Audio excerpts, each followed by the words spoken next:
I believe in the future, wires will unite different cities, and a man in one part of the country may communicate with another in a distant place. When Alexander Graham Bell wrote those words in 1878, he foreshadowed the basic problems for all future research in communication, even though, at the time, the telephone itself was only 2 years old. A man in one part of the country may communicate with another in a distant place. First, research had to meet the challenge of getting man's voice clearly to that distant place, the problem of transmission. It was, of course, the miracle of the telephone that made possible the transmission of speech by transforming the speaker's voice into electrical waves. Hello? To be changed back to sound waves at the other end of the wire. Hello? But over long distances, the voice gradually faded away. How are you?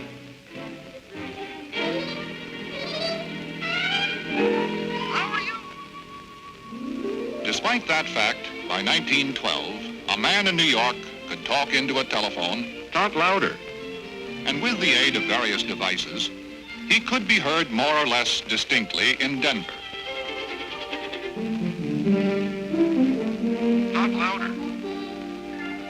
But without something to strengthen voice signals along the way, that seemed about as far as people could talk. Then came the Audion vacuum tube, invented by Dr. Lee DeForest.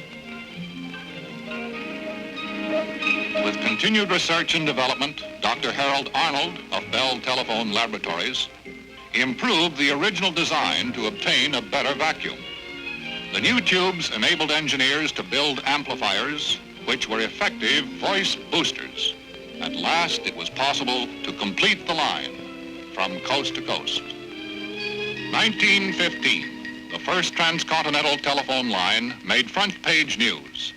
But there were still telephone men who knew the job had only started. It's a great accomplishment. Nobody can doubt that.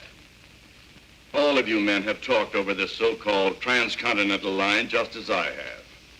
By the time my voice hits Frisco, I sound like Jenny Lind. Or vice versa. And I only wish it was funnier. One of the really rough problems is those vacuum tube amplifiers. Each one we use on the line adds its own distortion to the conversation. You're right. The amplifiers are a problem. By the way, do any of you men know what the word telephone really means? It's from two Greek words, meaning far and sound. And I would say that if we had one main job, all of us, it is to make darn sure that the far sound isn't far. So we have got to improve those amplifiers. I don't know. At $22 for one 3-minute call, I'm not sure the public is going to sort of jump over itself to call coast to coast. Oh, don't you believe it. The way this country is growing, there'll be plenty of people who want to call. Once we get the cost down. The problem is how. Well, I know one way. Personally, I feel in the year 1915, it is a waste of our customers' money for one pair of wires to carry only one conversation. You know, we've been working on that carrier idea, but it's still a long way from being good enough. Well, we've got to make it good enough. We'll need a carrier system that will send at least 5 conversations on one wire. 5 conversations on one line. Impossible? Not at all.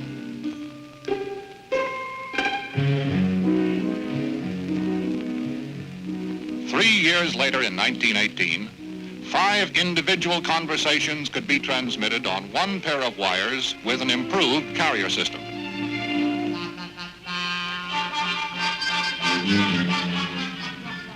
How did it work? Well, carrier transmitted a far wider band of frequencies on one pair of wires than a single conversation required.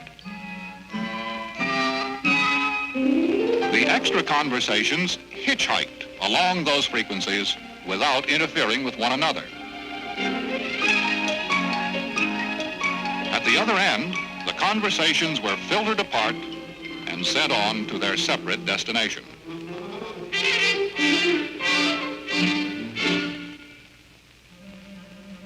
carrier was a big step toward better service at lower cost. But with more and more conversations on one line, the problem of distortion had to be solved. A voice going across country by carrier, which started out in San Francisco sounding like this, Hello? was apt to arrive in New York sounding more like this. As the years passed, men sought ways to free the far sound from such distortion. Finally, in 1927, a young telephone scientist named Harold Black made use of the fact that an amplifier would distort a voice signal. Hello?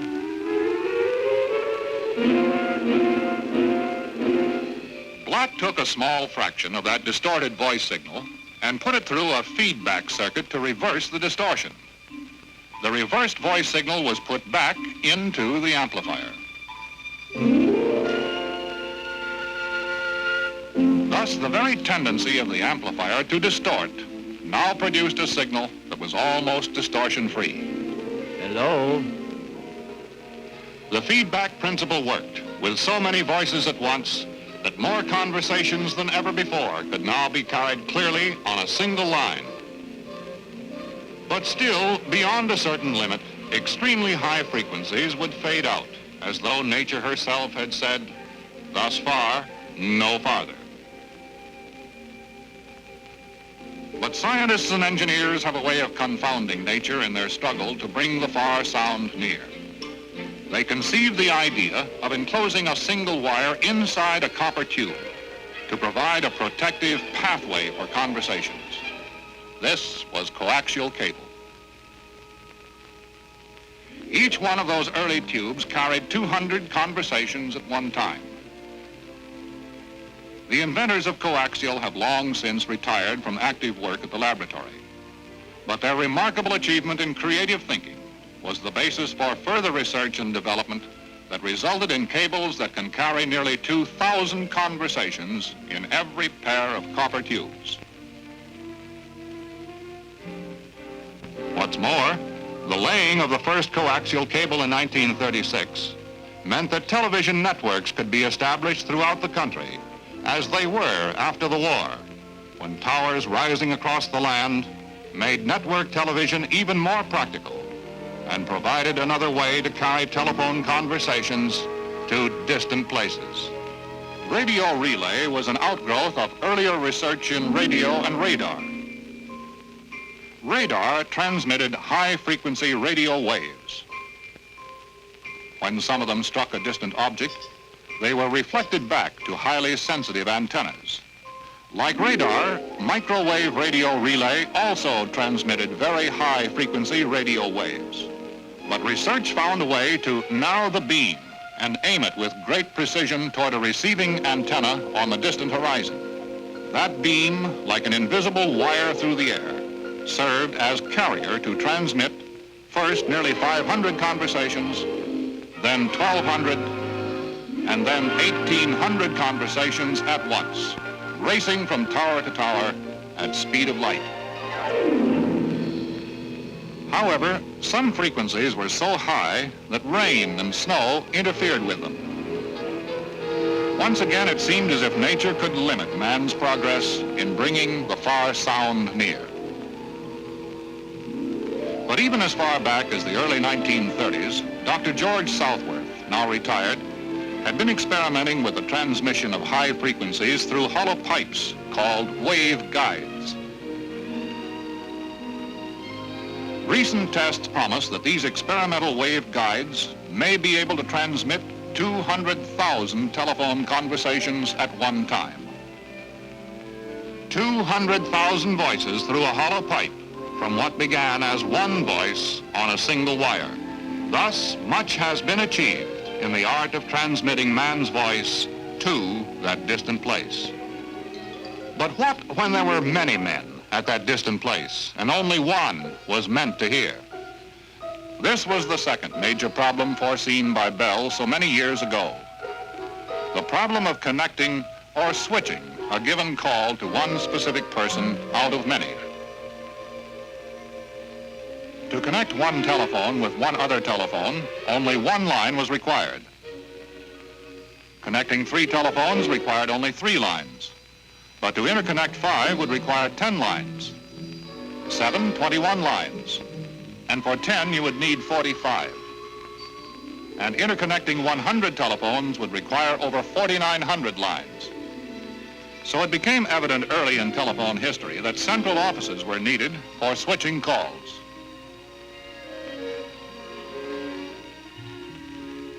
To make connections, the telephone companies used the most valuable invention of all time, an invention for which, unfortunately, Bell System Research cannot take credit. The girl operator had all the qualifications that were required to make connections in those days. She had responsiveness.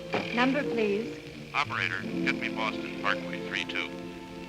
She had memory. Boston, Parkway 32. Yes, sir. She had the mechanical dexterity to handle the switching process. I'm sorry, sir. The Boston lines are all busy. And she had logic to select another route if no line was available. Perhaps I can connect you through Hartford.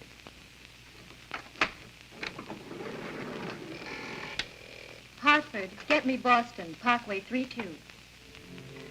Memory, logic, and mechanical dexterity. All were there in that original switching system. But it's another of the wonders of research and development that they are all here, too, in a modern telephone office. Today's automatic switching system can remember each digit of a number as you dial it. It provides the logic to figure out the route your call should take.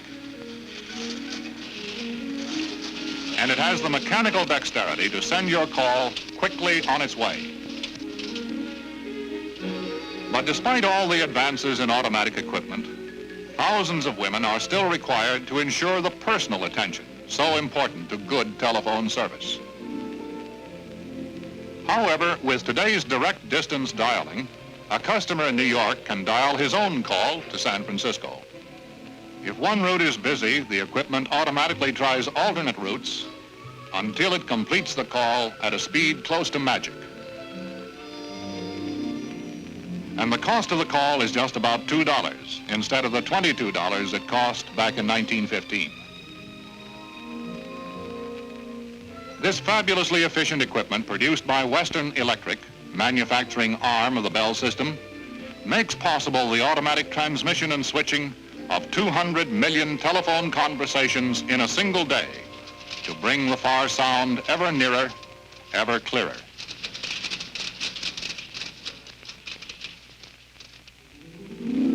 But the improvement of communications never stops at Bell Telephone Laboratories.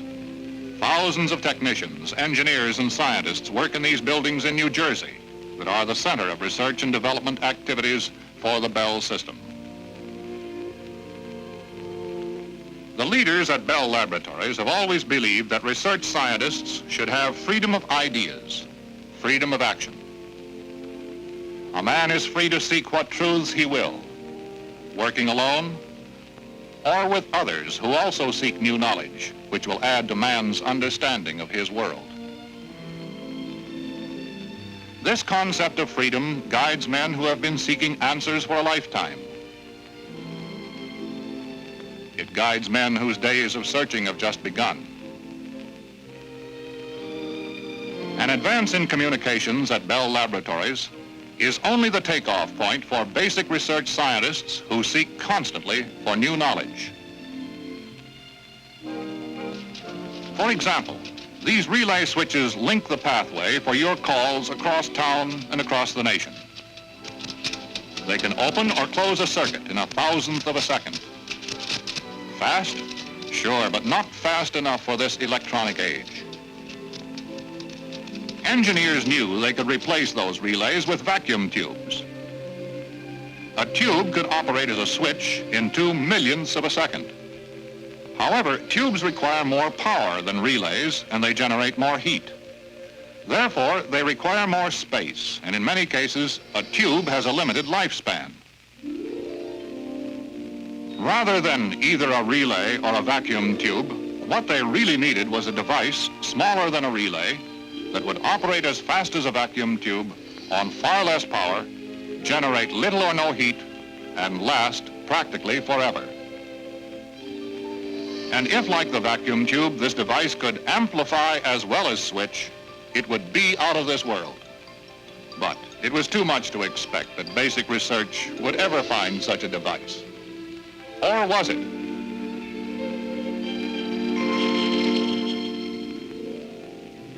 On a day in 1946, in their search for new knowledge, Bell Laboratories scientists stepped up a long continuing study with certain unusual solid materials called semiconductors. These are neither good conductors of electricity like copper, nor good insulators like glass. They're somewhere in between. A new frontier can be a mountain range, or it can be a piece of material held in a man's hand, like this semiconductor, germanium. Much of the work with semiconductors was in theory, with formula leading to formula. There were endless experiments to test these theories. In one, a piece of germanium through which a current was flowing was placed in a magnetic field. The magnetic field deflected the electrons to one side of the sample and fulfilled one of the predictions about the nature of semiconductors. In this photoelectric effect experiment, a spinning disk interrupts a beam of light directed toward a piece of germanium, which is dipped into a liquid conductor of electricity.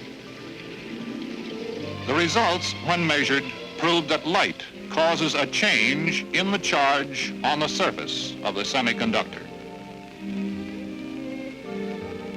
And there were tests involving a piece of germanium set a hair's breadth from a vibrating metal electrode. The changes observed revealed how the electrical nature of the atoms near the surface of a semiconductor differs from that of atoms beneath the surface. Finally, on a morning in December 1947, theory stood at the threshold of proof. The experimenters had wired into a circuit this small device. Without connecting the device into the circuit, this was the sound.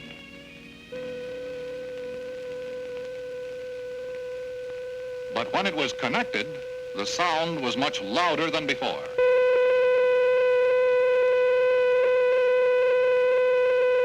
Here was the first transistor. It could amplify and switch. Born out of pure research, it was to revolutionize the communications world. For their discovery of the transistor, Walter Brattain, William Shockley, and John Bardeen were awarded the Nobel Prize for Physics in 1956 in Stockholm, where another Bell scientist, Clinton Davison, had received a similar honor in 1937. This scientific breakthrough meant that far smaller assemblies, using transistors and other new semiconductors, could be built to replace conventional switching equipment. An experimental electronic central office of the future is undergoing tests at Bell Laboratories.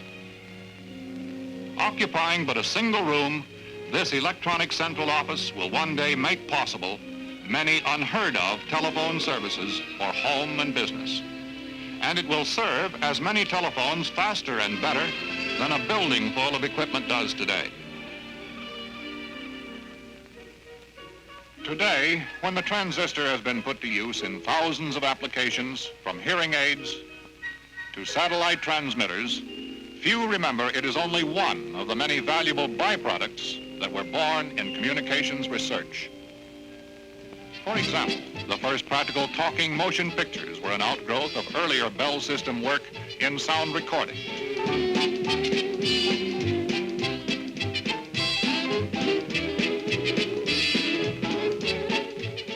As far back as 1927, a television system was operating successfully between Washington, D.C. and Bell Laboratories in New York.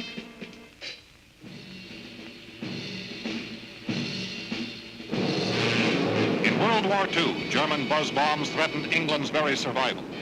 But radar gun directors, developed with the help of Bell telephone scientists and engineers, enabled gunners to destroy the deadly terror before it ever reached its target.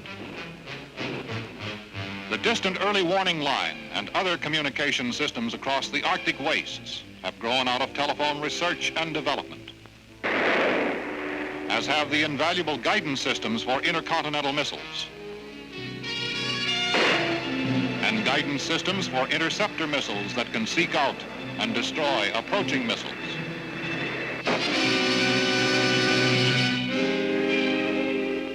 But as important as telephone research has been to our national defense, its primary aim remains the constant improvement of communications.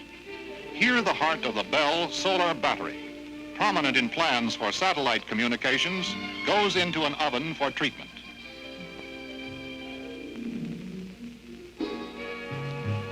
Two heads are apparently better than one for telephone research in the science of sound.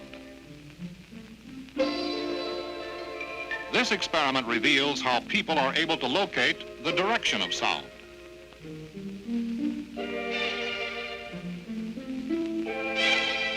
The equipment in this huge echoless chamber, including microphones in the dummy's head, permits acoustic scientists to influence the girl's hearing of test sounds.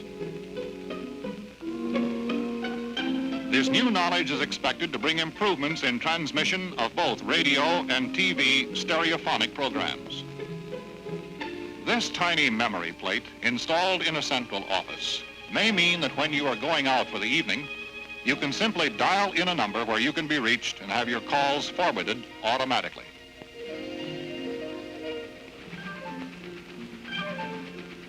Machines that talk to machines. Research in data transmission means that tomorrow's business will be able to transmit a 100-page report coast to coast in a matter of seconds. This astonishing new device is known as the optical maser. It operates on the power of an ordinary light bulb to project a thin, rod-like, invisible beam of light that may eventually carry telephone calls and television programs. Scientists believe that in the future, the optical maser will be able to carry many hundreds of thousands of telephone calls and television programs, all at one time on a single beam of light. The day when all of us can see, as well as hear, the party we are telephoning is still some years away. But test models are already in daily use between two telephone laboratories 30 miles apart. And who knows, the housewife of tomorrow may do her shopping like this.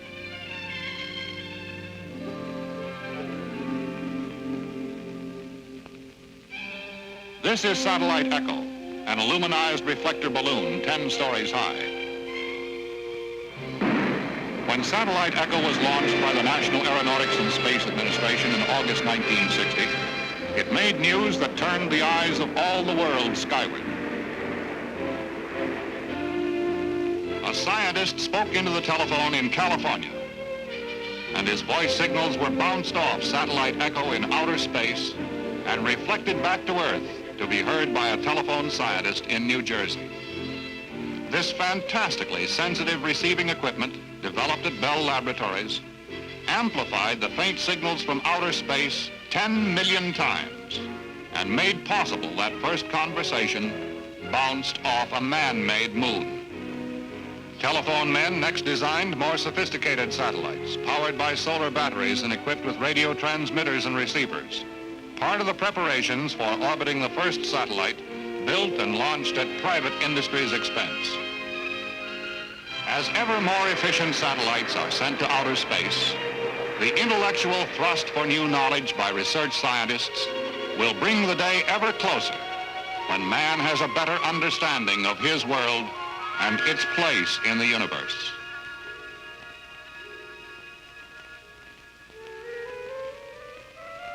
To search the heavens with a giant ear and listen for the whisper of the stars. To see within the molecule, the atom, and within the atom, the unfathomable secrets of its parts. To delve the boundless depths of one's own mind, to find some truth which, through all time, has defied the finder.